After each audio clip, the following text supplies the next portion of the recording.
Hello everyone and welcome to my kingdom. In today's video, I'm going to be going over isopod care. It's been gaining a lot of traction and I realized I don't have a care video, and some friends of mine have been asking how I take care of my isopods too. I figured it'd be a lot easier to just put all the information into one video. Whether you're going to keep them as pets or go bioactive with one of your reptile enclosures, I will go over basic care that isopods need. Just a disclaimer that isopods do vary in care by their species, but there's somewhat of a broad general care, and then you kind of just tweak it from there depending on what isopods you have. So starting off, I want to show you guys where my isopods are.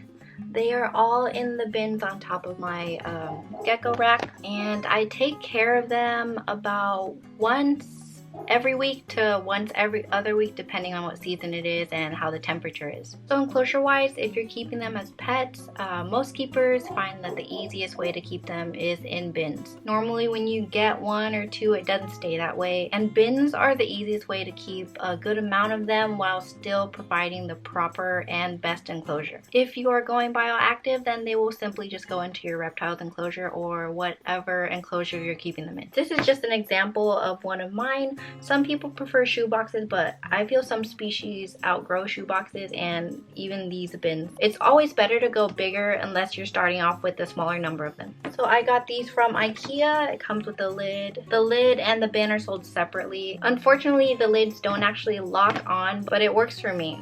Worst case scenario, an earthquake happens and I have pods all over the floor. So if you go with the bin setup, it's very important to get ventilation in.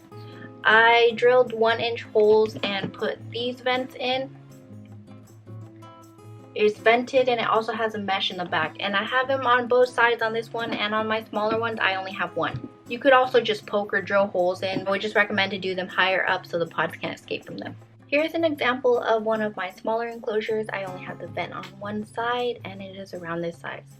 I find these perfect for housing Cubaris species when I only get them in counts of 6 or 12. They breed slower than the other species and they grow a lot slower too. When you have a smaller amount of pods, it's better to keep them in a smaller enclosure just so they can find each other, especially if you want them to breed. So moving on to what your isopods need in terms of their enclosure. So when it comes to substrate, there's a few different kinds that you can use, but I prefer to make my own.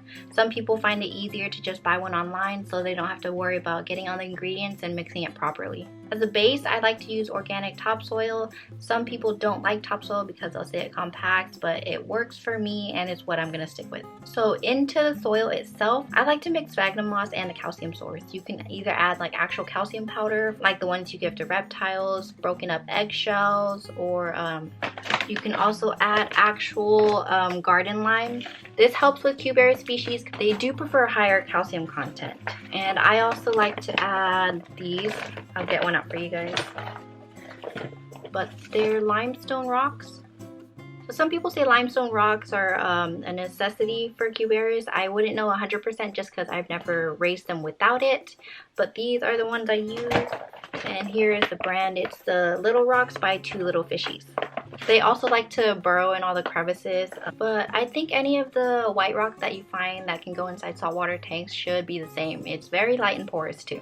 So with the sphagnum moss, I like to mix it throughout, and I also like to put a heavy amount in one corner. I also soak it before I put it in the enclosure so it keeps the humidity up. I found that doing this, I don't have to spray as often and it's a less chance of a die-off from drying out, especially during summer. Isopods are detritivores, so you're going to want decaying matter for them to eat. The two main sources that everyone uses are a type of wood that is decaying and also leaf litter. I prefer white oak leaves because they look very pretty, and my isopods tend to like those ones other than the other oak leaves that I've used. There are a lot of different kinds of leaves that you can use, but I would research specifically to see if they are isopod safe. Another note, if you're going to collect your own leaf litter, make sure it's coming from a place that does not use pesticides, and some people like to sanitize them. I've seen people freeze them or bake them. I don't know of any other methods so far. As for wood, cork bark works extremely well as it's very soft, so they can munch on it, and they like to hide in all the little crevices on cork bark too.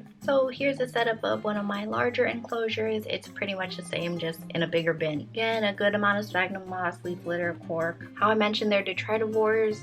You should still supplement them just to make sure they're getting all the nutrients they need and a variety of diet. So on top of the leaf litter and the cork bark, I also feed them fish pellets. You can also use fish flakes. I use dried fish and some kitchen scraps, just leftover vegetables like carrots and all that. They'll eat that too. But just remember to feed in moderation, because if you overfeed, there's a chance that you might get pests in there too. Some that I know about are grain mites, fungus gnats, and just other types of mites too. A really good way to combat them is to not feed too much, and also always pair your isopods with springtails. So springtails will help clean up all the other smaller bits, and they'll also eat fungus and mold. Isopods will not eat that. So you're gonna need springtails to take care of that, just so it doesn't get moldy in there either. If you wanna get really fancy with your isopods, I know some people make special food for them, which they mix it up. Some people feed rapashi, there's grub pie and the bug burger, but I think they'll eat anything from the rapashi line. Temperatures and humidity. Isopods do best in the 70s. With the 80s, it's going a little higher, and you do not want it in the high 80s to lower 90s. Those temperatures can be fatal. It's just a little too warm for them, and it also dries out their environment a lot faster too. In terms of cold, you do want them above 60s. You also don't want to go into the lower 60s and below that, so if you can, just keep them anywhere in the 70s range. So in terms of humidity, isopods are actually crustaceans, and they breathe through gills. So if there's no humidity to get the water to their gills, they end up drying up and dying. And I'm not sure of the specific range, but as long as you have a good wet moist spot that they can hide in, they will be okay. As for the wet spot in your enclosures, you do want to allow them to have a dry side and a wet side. So when you are misting down your enclosures, only spray down one side. I'm not sure if this matters either, but I spray with RODI just so there's no harsh chemicals, chlorine in the water. It also prevents any hard water stain from building up, and it's a pain in the butt to clean if you get a lot of buildup too. I feel like I've covered everything, but I also feel like I'm missing a ton of information. So I've gone over their enclosure. Especially in reptile enclosures, like leopard geckos, bearded dragons that need it very hot, reptiles that like higher temperatures and lower humidity, you just want to keep an area where they have access to a wet spot. So whether that be like a jar that you buried halfway with some wet sphagnum moss, or just under the water bowl where you want to keep spraying it, or just a corner of the enclosure that you need to keep moist. Some species are also better in different kinds of humidity. I'm not sure exactly which ones. I'm sure if you look it up, it'll probably tell you what species do better in arid environments or desert environments. But if I missed anything or you have any questions, just leave them in the comments and I will try my best to get back to them. I don't think there's anything else left to say, but if you learned anything or enjoyed this video, please don't forget to like, comment, and subscribe. And until I see you guys next time, bye everyone.